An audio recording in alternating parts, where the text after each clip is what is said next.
I'm Brandon Amoroso, and this is the D2Z podcast, building and growing your business from a Gen Z perspective.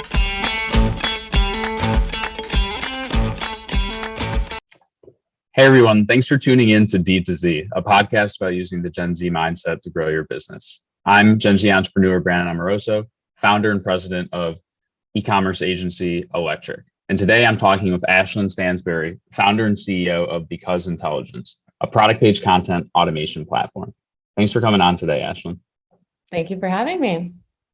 So before we jump into all the topics that I want to cover today, can you just give everybody a quick sort of background and history on you and how you came to sort of start and start working on Because? Yeah, for sure. I'm Ashland Stansbury, the CEO and founder of Because Intelligence, Because for short. We're a female-founded e-commerce enablement platform integrated into Shopify, and we've been around for a little bit over a year now, integrated into the Shopify App Store, helping small to mid-sized e-commerce merchants to essentially put their website updates on autopilot. We stumbled upon this problem by talking to tons of merchants in the e-commerce space who were really struggling to update content across their website, specifically related to promotions, discounts, reviews, shipping times and availability, inventory status, and tons of other different types of messages that really needed to be different across their website. So we started to lean into this market of high SKU stores, essentially any store that sells hundreds or thousands of products and has high volumes of messaging and data to update across their website. But most of the time, those merchants don't have a developer on hand, so we offer a no-code solution to do so. And were you in e-commerce before this, or? I was not actually. So I was raised by a multi-time entrepreneur father. My dad sat me down when I was about 7 years old, said, I'm going to teach you what daddy does, pulled out an easel and a permanent marker and wrote the word entrepreneur.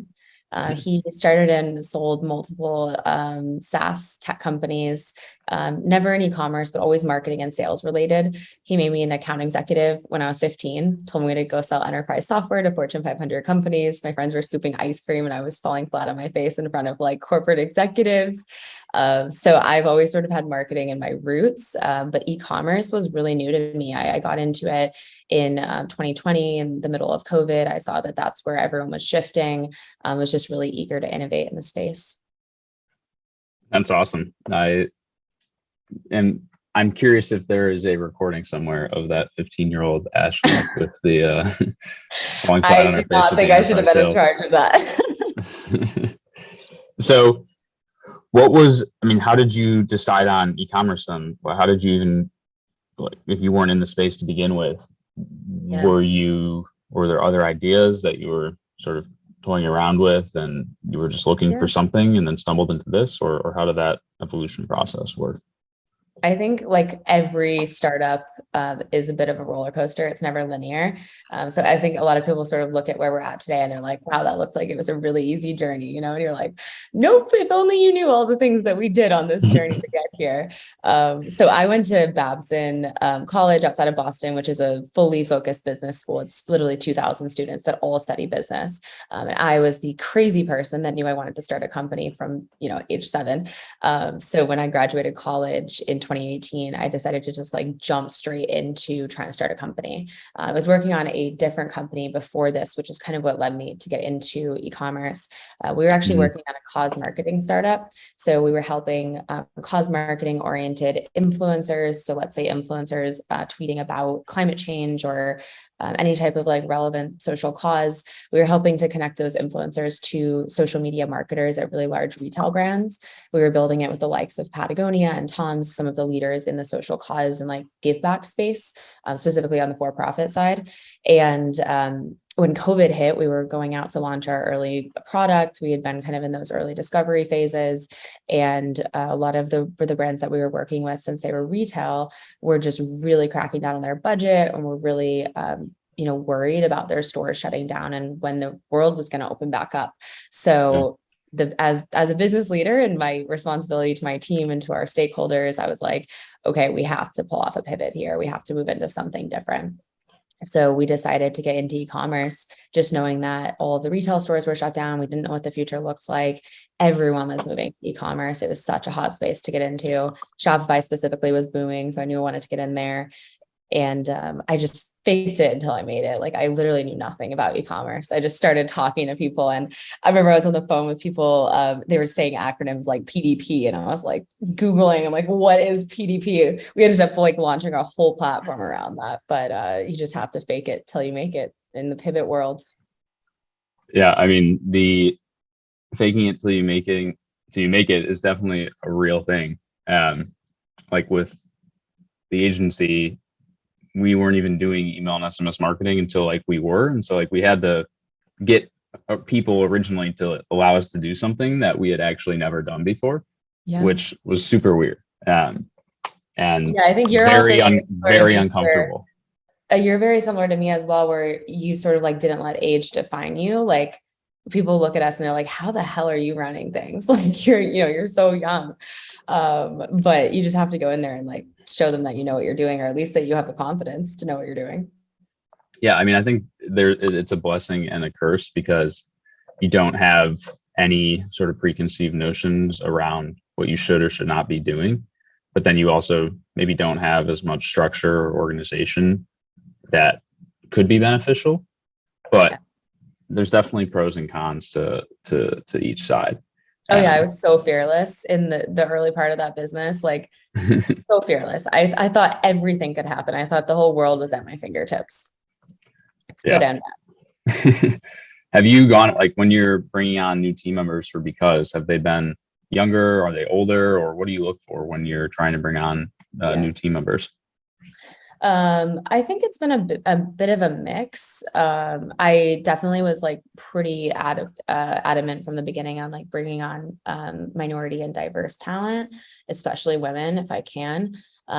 So I'd say my team is a mix at this point. I have definitely a couple of people in like their 50s, definitely quite a few people in their 20s at this point. So it's a bit of a mix, but we do have a very like young energy culture where, especially since we're all remote, we just try to keep like the vibe super young and super energetic. Yeah.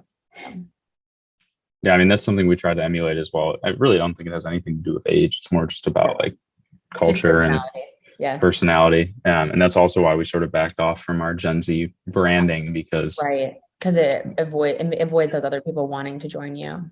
Right. And we had potential clients who are like, oh, you only work with Gen Z brands. It's like, no, well, like we're Gen Z, but we'll work with whomever. And so it just got a little bit confusing. Plus, it's pretty obvious that we're like young and fun when you go to the website and Bella's face follows you around everywhere. And then everybody has a dog on their profile picture. So I think that got the point across. So can you dive into the platform a little bit more specifically, like what it actually does, what types of merchants it is most beneficial for? Yeah, definitely. So I would say like the leading industries that we focus on are apparel and fashion, home goods and furniture, and then beauty and cosmetics. Those are like in order of the areas where we're most saturated. We just crossed 1,000 Shopify merchants using the platform. Today, we're only integrated into Shopify, but soon we'll be integrating into all of the other major e-commerce platforms.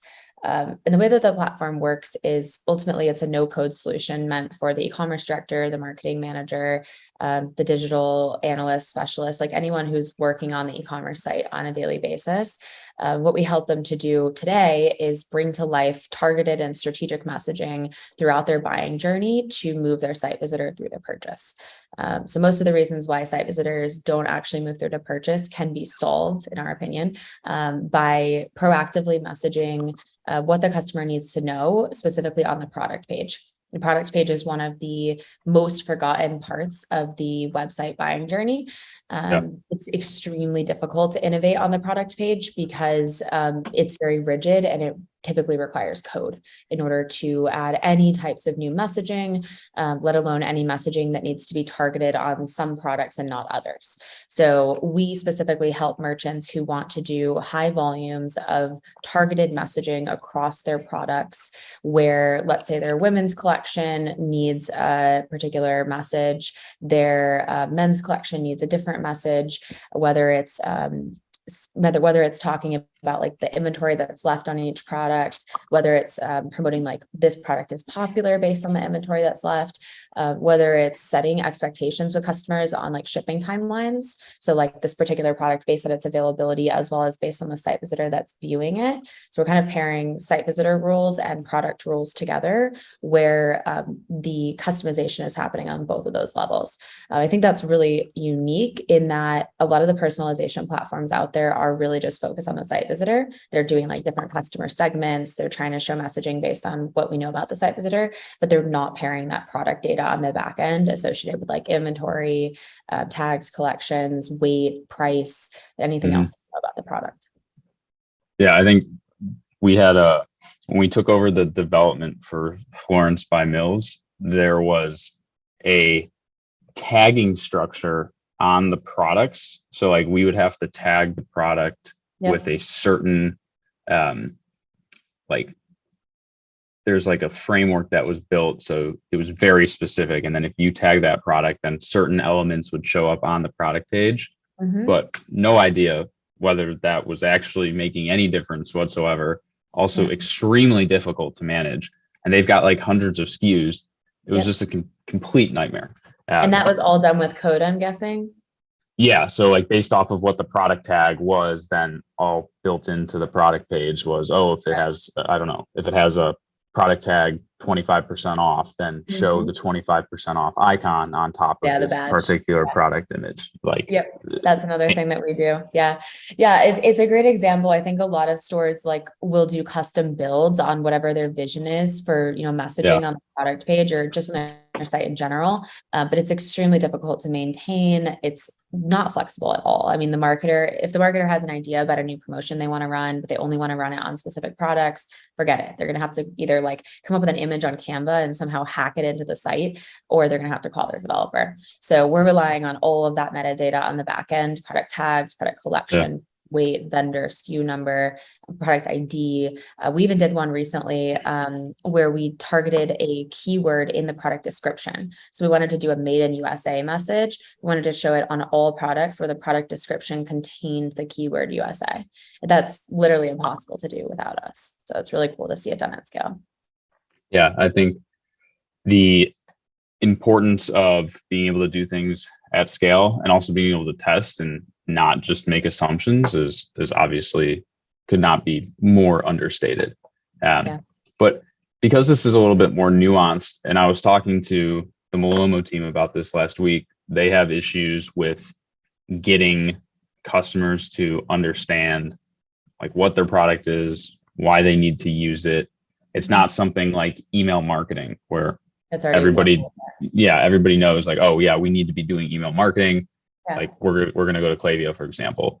There's not like, what are you searching for on Google or in the Shopify app store that would lead you to a Malomo or to a because they're a little bit more nuanced. So how have you gone about, like, have you run into issues with education and enablement? And also how are you finding your customers? Yeah. So I would say, especially given that we're sort of paving the path for a new market here, I would say we fit in between the PIM industry, product information management, and personalization. So think about like a Saltify and Nosto had a baby and they're serving SMB. That's us. So it's very much like this new channel. We're in a very established market, but we're in a very new lane within that market. So yes, messaging has definitely been a challenge. I think for any early stage startup, we're just throwing things against the wall and like seeing what sticks, and also trying to have as many conversations as possible with the people who get it, which is, those early adopters, those people who believe. I think one of the big things for us, and I'm guessing Malomo is similar, is e-commerce directors want to see ROI. They are not going to take a bet on a new platform that wasn't in their budget. They want you to actually prove the ROI. So one of our case studies that we've recently put together was with a company called Leading Lady. They're a female-run apparel and intimates brand, and they were struggling with the same challenges that many of these brands are, which is that They have an outside marketing agency. They don't have an in-house developer. Their marketing team is super time constrained. They don't have a lot of time and resources to be making updates to their site, but they really wanted to place strategic messaging throughout their buying journey to move their site visitor through to purchase. There's a number of messaging issues that they were having. One was for different bras and products, the customers not knowing like how it fit, because different products were fitting in different ways. There's different sizing and different guides they wanted to provide. So a lot of customers before purchasing would like pause and try to talk to customer support.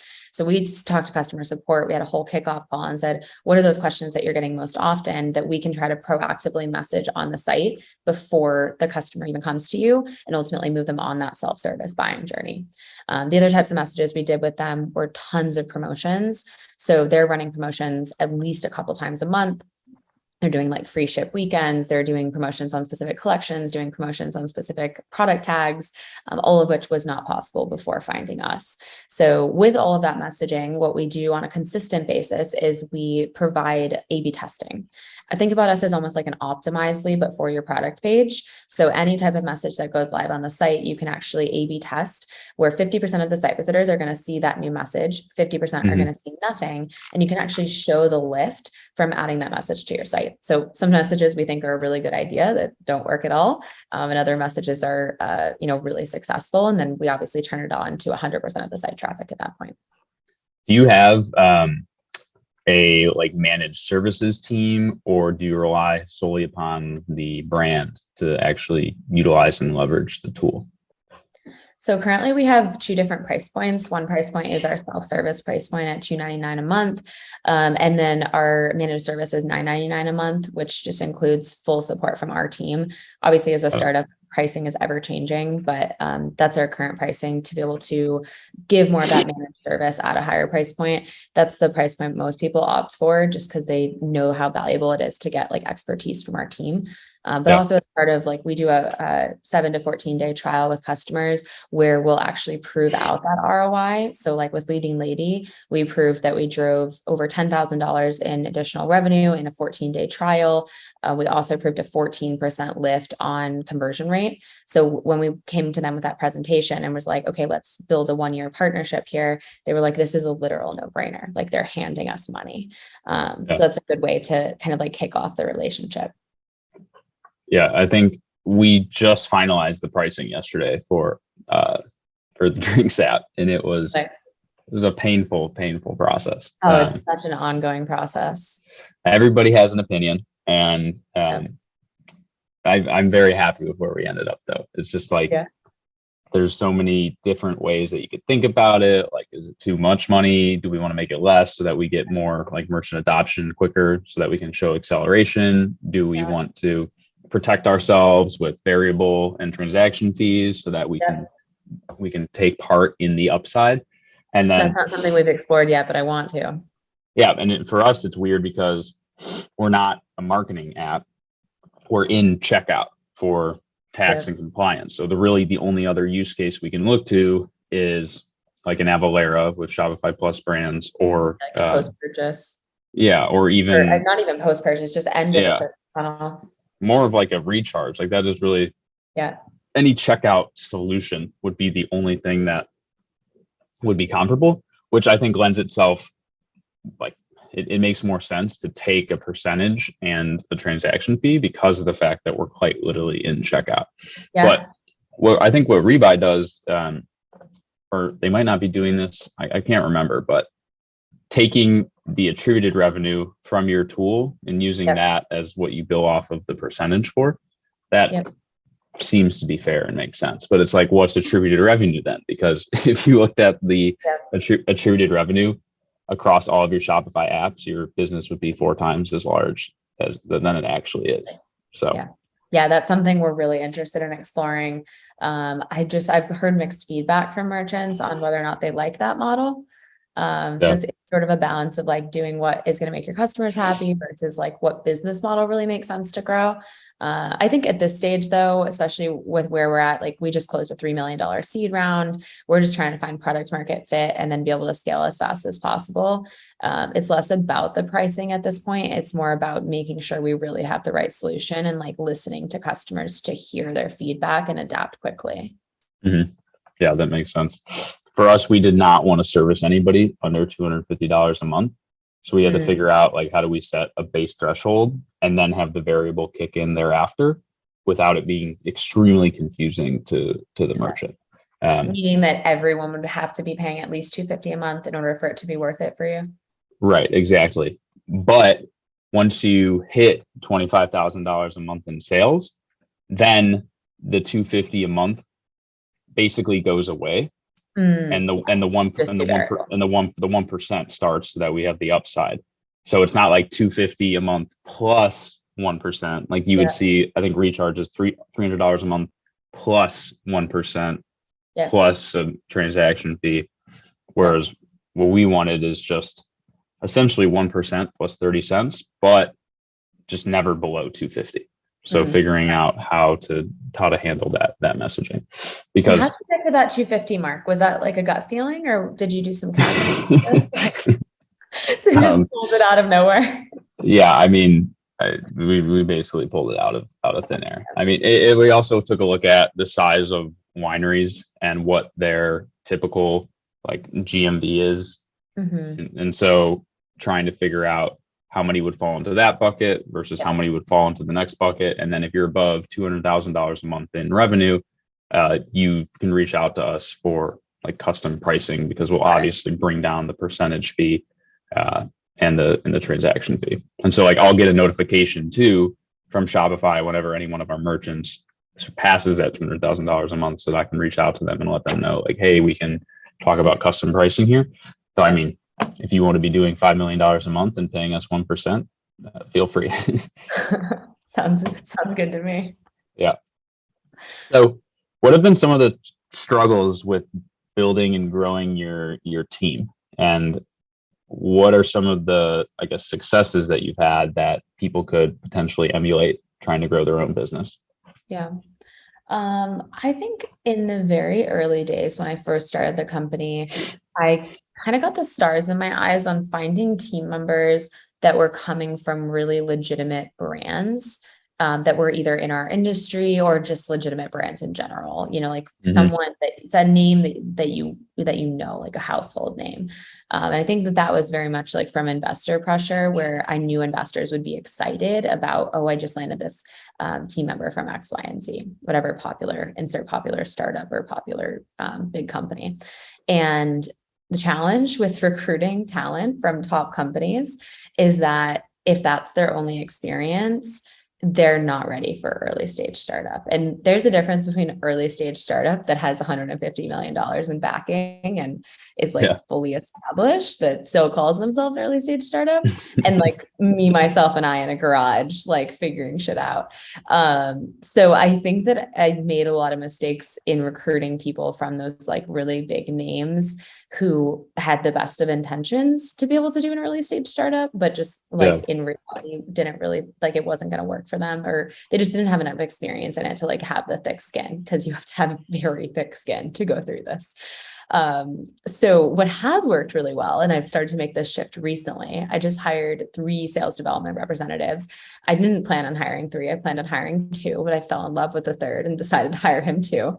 All 3 of them are super non-traditional hires.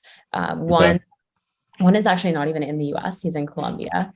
He somehow snuck through my like US filters on my job recruiting for the role, and just was absolutely relentless on working for us. Had applied for the account executive role. Was applying for every role that he like could get his hands on. It was just like a really non-traditional hire versus, you know, hiring someone from like a Tenif, let's say. And then the other hire that I made was she actually was in car sales. She was like the person at the Honda dealership selling cars to you for literally like the last 30 years. Was super eager to get into tech. was very much interested in learning and was like willing to get in on the ground level to do so. So those are just a couple of examples of like the hires that I've made recently that I think were so much smarter than recruiting from a top brand or a top company, of people who just have grit. Because in these early days, like that's really all that matters. You need someone who's going to literally run through brick walls. If the sales pitch isn't working, if the product needs to change, whatever, everything needs to change at this stage. You just need people who are so gritty that they're going to be on that journey with you. And a lot of the corporate people are really not. Yeah, I think the experience probably plays a factor into it. Age plays a factor into it. Like, I mean, it's just the reality of life. If you have a family, you can't spend as much time just grinding away at something as you would be able to otherwise. I was joking with somebody. They're like, "Oh, how long did it, or when did you put together your attentive e-course?" As an example. And I was like, "Oh, this past weekend, I just sat down and did it." They're like, "You should never have children because I haven't done anything over a weekend in the past like 15 years." Yeah. Like, okay, fair point. I will keep that in mind. Well, honestly, our big thing is that we don't work weekends at Because. I actually put out a whole piece on this recently. It's pretty controversial to say that, we have 9 people and we don't work weekends. Of course, we'll prepare on Sunday for Monday like anyone does, but we don't work weekends. We work long hours during the week, and I have lots of team members with families. We all hustle, and then we get a break. We work hard, play hard. That was something my dad has taught me, like since I was a kid. I think it allows me to get talent that's, not just like mid-20s that don't have children, but people who do bring more experience to the team, who can have more balance versus like a traditional startup. Yeah, I think I'm just all over the place. It is. You also basically do have a child with Bella. That is true. She is extremely needy, but I don't have a dog. We're children.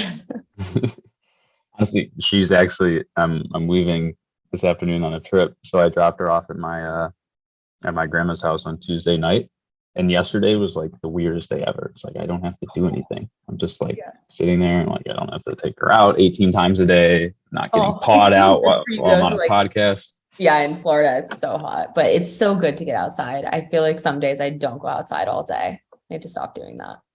I feel like if I lived higher up, I would not come out nearly as much as I do. I'm on the 21st floor.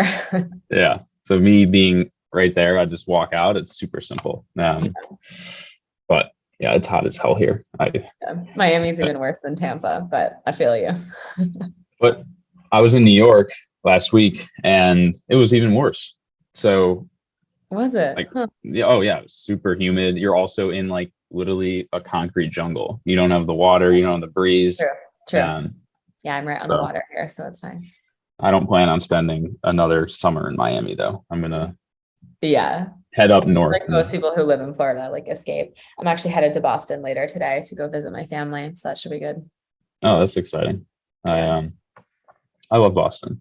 I don't think I could live there because of the weather, but same. I grew up there, so it's a great place to visit for sure.